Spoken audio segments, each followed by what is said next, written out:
श्री परमात्मने नमः। अथ श्री विष्णु सहस्रनाम स्तोत्रम्।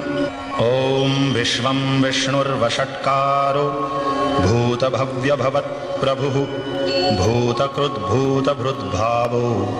भूतात्मा भूतभावनः।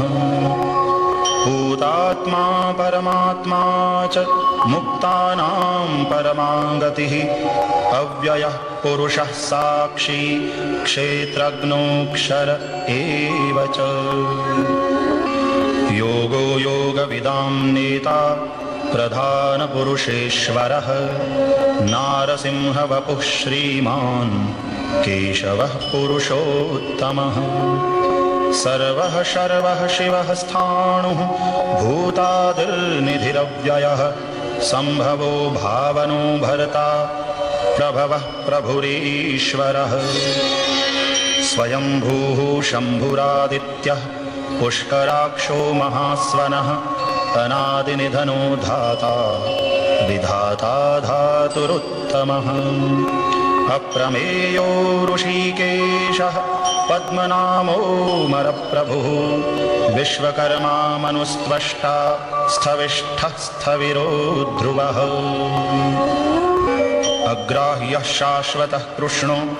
लोहिताक्षः प्रतर्दनः प्रभूतस्त्रिककुब्धाम पवित्रं मङ्गलं परम्। ईशानः प्राणदः प्राणो ज्येष्ठः श्रेष्ठः प्रजापतिः हिरण्यगर्भो भूगर्भो माधवो मधुसूदनः। ईश्वरो विक्रमी धन्वी मेधावी विक्रमः क्रमः अनुत्तमो दुराधर्षः कृतज्ञः कृतिरात्मवान्। सुरेशः शरणं शर्मा विश्वरेताः प्रजाभवः अहः संवत्सरो व्यालः प्रत्ययः सर्वदर्शनः। अजः सर्वेश्वरः सिद्धः सिद्धिः सर्वादिरच्युतः वृषा कपिरमेयात्मा सर्वयोगविनिःसृतः। वसुर्वसुमनाः सत्यः समात्मा संमितः समः अमोघः पुण्डरीकाक्षो वृषकर्मा वृषाकृतिः। रुद्रो बहुशिरा बभ्रुर्विश्वयोनिः शुचिश्रवाः अमृतः शाश्वतस्थाणुः वरारोहो महातपाः। सर्वगः सर्वविद्भानुर्विश्वक्सेनो जनार्दनः वेदो वेदविदव्यङ्गो वेदाङ्गो वेदवित्कविः। लोकाध्यक्षः सुराध्यक्षो धर्माध्यक्षः कृताकृतः चतुरात्मा चतुर्व्यूहः चतुर्द्रंष्ट्रश्चतुर्भुजः। राजिष्णुर्भोजनं भोक्ता सहिष्णुर्जगदादिजः अनघो विजयो जेता विश्वयोनिः पुनर्वसुः। उपेन्द्रो वामनः प्रांशुः अमोघः शुचिरोर्जितः अतीन्द्रः संग्रहः सर्गो धृतात्मा नियमो यमः। वेद्यो वैद्यः सदा योगी वीरः माधवो मधुः अतीन्द्रियो महामायो महोत्साहो महाबलः। महाबुद्धिर्महावीर्यो महाशक्तिर्महाद्युतिः अनिर्देश्य वपुः श्रीमान् अमेयात्मा महादृधृक्। महेश्वासो महीभर्ता श्रीनिवासः सतां गतिः अनिरुद्धः सुरानन्दो गोविन्दो गोविदां पतिः। मरीचिर्दमनो हंसः सुपर्णो भुजगोत्तमः हिरण्यनाभः सुतपाः पद्मनाभः प्रजापतिः। अमृत्युः सर्वदृक्सिंहः सन्धाता सन्धिमान् स्थिरः अजो दुर्मर्षणः शास्ता विश्रुतात्मा सुरारिः। गुरुर्गुरुतमो धाम सत्यः सत्यपराक्रमः निमिषो निमिषस्रग्वी वाचस्पतिरुदारधीः अग्रणीर्ग्रामणी श्रीमान् न्यायो नेता समीरणः सहस्रमूर्धा विश्वात्मा सहस्राक्षः सहस्रपात् आवर्तनो निवृत्तात्मा संवृतः संप्रमर्दनः अहः संवर्तको वह्निः अनिलो धरणीधरः सुप्रसादः प्रसन्नात्मा विश्वभुग्विभुः सत्कर्ता सत्कृतः साधुर्जह्नुर्नारायणो नरः असंख्येयो प्रमेयात्मा विशिष्टः शिष्टकृच्छुचिः सिद्धार्थः सिद्धसंकल्पः सिद्धिदः सिद्धिसाधनः वृषा हि वृषभो विष्णुर्वृषपर्वा वृषोदरः वर्धनो वर्धमानश्च विविक्तश्रुतिस्सागरः सुभुजो दुर्धरो वाग्मी महेन्द्रो वसुदो वसुः नैकरूपो बृहद्रूपः क्षिपिविष्टः प्रकाशनः ओजस्तेजोद्युतिधरः प्रकाशात्मा प्रतापनः रुद्धः स्पष्टाक्षरो मन्त्रः चन्द्रांशुर्भास्करद्युतिः अमृतांशूद्भवो भानुः शशबिन्दुः सुरेश्वरः औषधं जगतः सेतुः सत्यधर्मपराक्रमः भूतभव्यभवन्नाथः पवनः पावनो नलः कामः कामकृत्कान्तः कामः कामप्रदः प्रभुः युगादिकृद्युगावर्तो नैकमायो महाशनः अदृश्यो व्यक्तरूपश्च सहस्रजिदनन्तजित् इष्टो विशिष्टः शिष्टेष्टः शिखण्डी नहुषो वृषः क्रोधः क्रोधकृत्कर्ता विश्वबाहुर्महीधरः अच्युतः प्रथितः प्राणः प्राणदो वासवानुजः अपान्निधिरधिष्ठानम् अप्रमत्तः प्रतिष्ठितः स्कन्दः स्कन्दधरो धुर्यो वरदो वायुवाहनः वासुदेवो बृहद्भानुः आदिदेवः पुरन्दरः अशोकस्तारणस्तारः शूरः शौरिर्जनेश्वरः अनुकूलः शतावर्तः पद्मी पद्मनिभीक्षणः पद्मनाभोरविन्दाक्षः पद्मगर्भः शरीरभृत् महर्धिरुद्धो वृद्धात्मा महाक्षो गरुडध्वजः अतुलः शरभो भीमः समयज्ञो हविर्हरिः सर्वलक्षणलक्षण्यो लक्ष्मीवान् समितिञ्जयः विक्षरो रोहितो मार्गो हेतुर्दामोदरः सहः महीधरो महाभागो वेगवानमिताशनः उद्भवः क्षोभणो देवः श्रीगर्भः परमेश्वरः करणं कारणं कर्ता विकर्ता गहनो गुहः व्यवसायो व्यवस्थानः संस्थानस्थानदो ध्रुवः परर्धिः परमः स्पष्टः तुष्टः पुष्टः शुभेक्षणः रामो विरामो विरजो मार्गो नेयो नयो नयः वीरः शक्तिमतां श्रेष्ठो धर्मो धर्मविदुत्तमः वैकुण्ठः पुरुषः प्राणः प्राणदः प्रणवः पृथुः हिरण्यगर्भः शत्रुघ्नो व्याप्तो वायुरधोक्षजः ऋतुः सुदर्शनः कालः परमेष्ठी परिग्रहः उग्रः संवत्सरो दक्षो विश्रामो विश्वदक्षिणः विस्तारस्थावरस्थाणुः प्रमाणं बीजमव्ययम् अर्थोऽनर्थो महाकोशो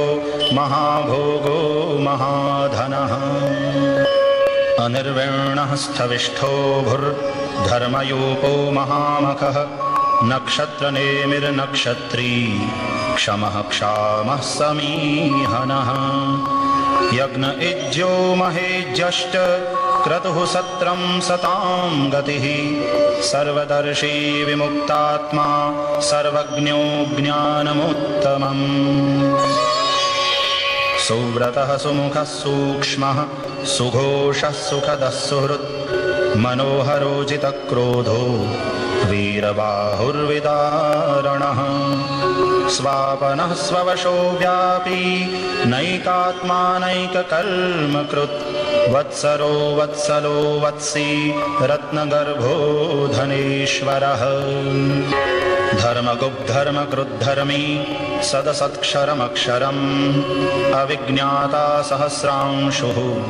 विधाता कृतलक्षणः गभस्तिनेमिः सत्त्वस्थः सिंहो भूतमहेश्वरः आदिदेवो महादेवो देवेशो देवभृद्गुरुः उत्तरो गोपतिर्गोप्ता ज्ञानगम्यः पुरातनः शरीरभूतभृद्भोक्ता कपीन्द्रो भूरिदक्षिणः सोमपोऽमृतपः सोमः पुरुजित्पुरुषोत्तमः विनयो जयः सत्यसन्धो दाशार्हः सात्वतां पतिः जीवो विनयिता साक्षी मुकुन्दो मितविक्रमः अम्भोनिधिरनन्तात्मा महोदधिशयोऽन्तकः अजो महार्हः स्वाभाव्यो जितामित्रः प्रमोदनः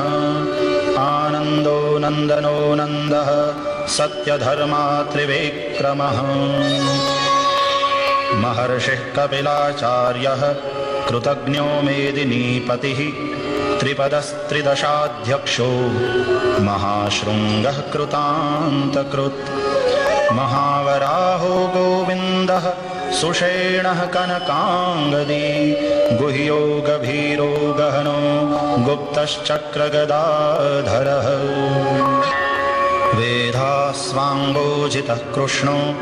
दृढः सङ्कर्षणोच्युतः वरुणो वारुणो वृक्षः पुष्कराक्षो महामनाः भगवान् भगहानन्दी वनमाली हलायुधः आदित्यो ज्योतिरादित्यः सहिष्णुर्गतिसत्तमः सुधन्वाखण्डपरशुर्दारुणो द्रविणप्रदः दिवि स्पृक् सर्वद्रग्व्यासो वाचस्पतिरयो निजः त्रिसामा सामगस्साम निर्वाणं भेषजं भिषक् सन्न्यासकृच्छमः शान्तो निष्ठा शान्तिः परायणः शुभाङ्गः शान्तिदः स्रष्टा कुमुदः कुवलेशयः गोहितो गोपतिर्गोप्ता वृषभाक्षो वृषप्रियः अनिवर्ते निवृत्तात्मा संक्षेप्ता क्षेमकृच्छिवः श्रीवत्सवक्षाः श्रीवासः श्रीपतिः श्रीमताम्बरः श्रीदः श्रीशः श्रीनिवासः श्रीनिधिः श्रीविभावनः श्रीधरः श्रीकरः श्रेयः श्रीमान् लोकत्रयाश्रयः स्वक्षः स्वङ्गः शतानन्दो नन्दिर्ज्योतिर्गणेश्वरः विजितात्मा विधेयात्मा सत्कीर्तिश्चिन्न संशयः उदीर्णः सर्वतश्चक्षुः अनीशः शाश्वतस्थिरः भूषयो भूषणो भूतिः विशोकः शोकनाशनः अर्चिष्मान्नर्चितः कुम्भो विशुद्धात्मा विशोधनः अनिरुद्धो प्रतिरथः प्रद्युम्नो मितविक्रमः कालनेमिनिहावीरः शौरिः शूरजनेश्वरः त्रिलोकात्मा त्रिलोकेशः केशवः केशिहा हरिः कामदेवः कामपालः कामीकान्तः कृतागमः अनिर्देश्य वपुर्विष्णुर्वीरोऽनन्तो धनञ्जयः ब्रह्मण्यो ब्रह्मकृद्ब्रह्मा ब्रह्म ब्रह्म विवर्धनः ब्रह्मविद्ब्राह्मणो ब्रह्मी ब्रह्मज्ञो ब्राह्मणप्रियः महाक्रमो महाकर्मा महातेजा महोरगः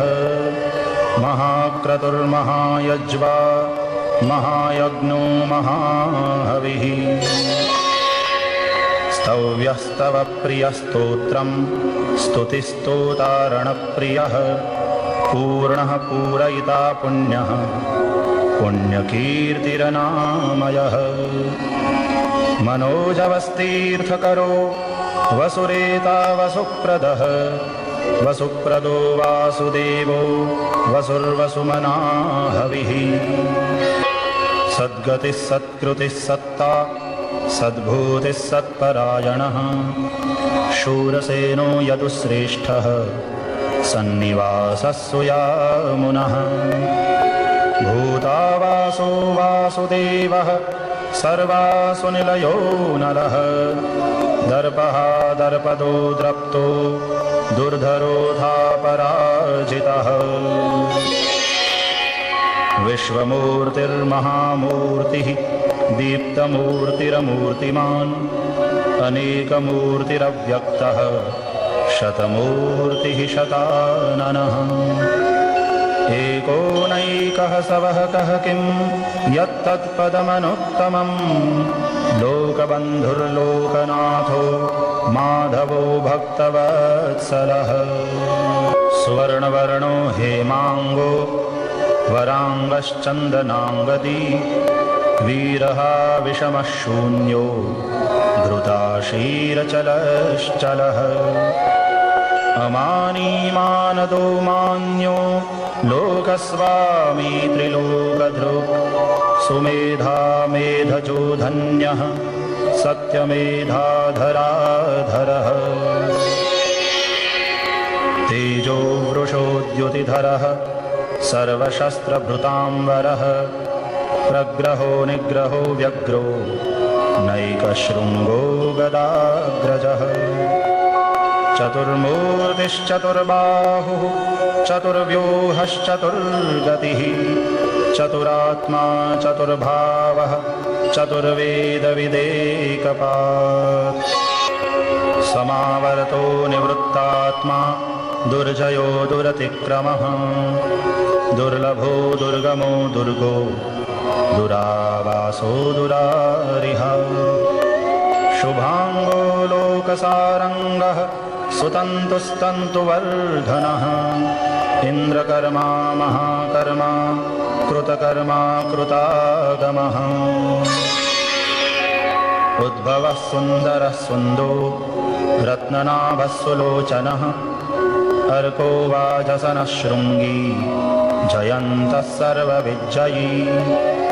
सुवर्णबिन्दुरक्षोभ्यः सर्ववागीश्वरेश्वरः महाह्रदो महागर्तो महाभूतो महानिधिः कुमुदः कुन्दरः कुन्दः पर्जन्यः पावनो निलः अमृतांशोऽमृतवपुः सर्वज्ञः सर्वतोमुखः सुलभः सुव्रतः सिद्धः शत्रुजिच्छत्रुतापनः न्यग्रोधो दुम्बरोऽश्वत्थश्चाणूरान्ध्रनिषूदनः सहस्रार्चिः सप्तजिह्वः सप्तैधाः सप्तवाहनः अमूर्तिरनघो चिन्त्यो भयकृद्भयनाशनः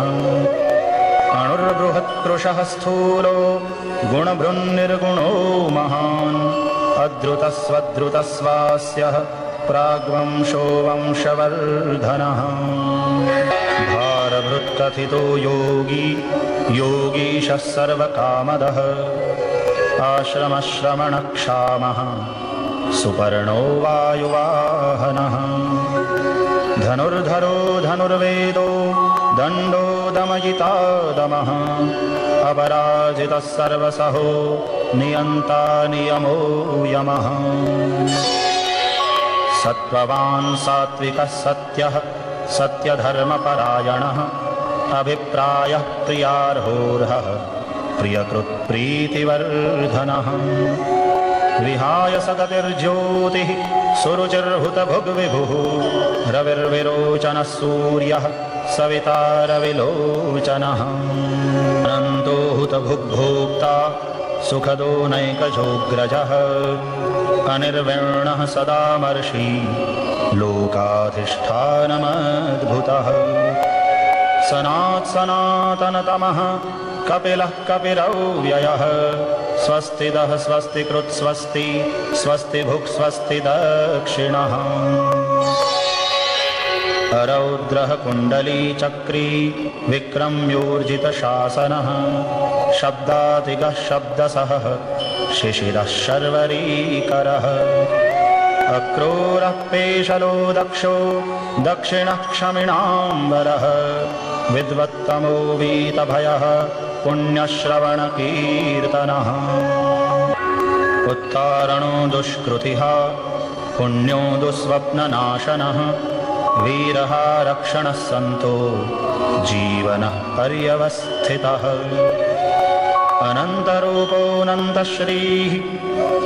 जितमन्युर्भयापहः चतुरस्रो गभीरात्मा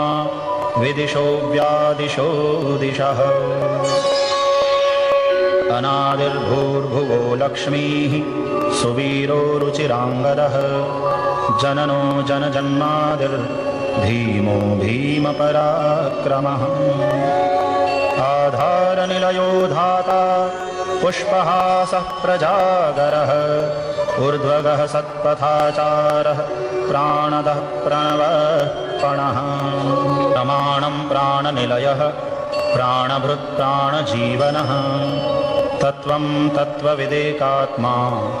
जन्ममृत्युजरातिगः भूर्भुवस्वस्तरुस्तारः सविता प्रपितामहः यज्ञो यज्ञपतिर्यज्वा यज्ञाङ्गो यज्ञवाहनः यज्ञभृद्यज्ञकृद्यज्ञी यज्ञभुग्यज्ञसाधनः यज्ञान्तकृद्यज्ञगुह्यम् अन्नमन्नादयेव च आत्मयोनिस्वयं जातो वैखानः सामगायनः देवकीनन्दनः स्रष्टा क्षितीशः पापनाशनः शङ्खभृन्नन्दकी चक्री शार्ङ्गधन्वा गदाधरः रथाङ्गपाणिरक्षोभ्यः सर्वप्रहरणायुधः ॐ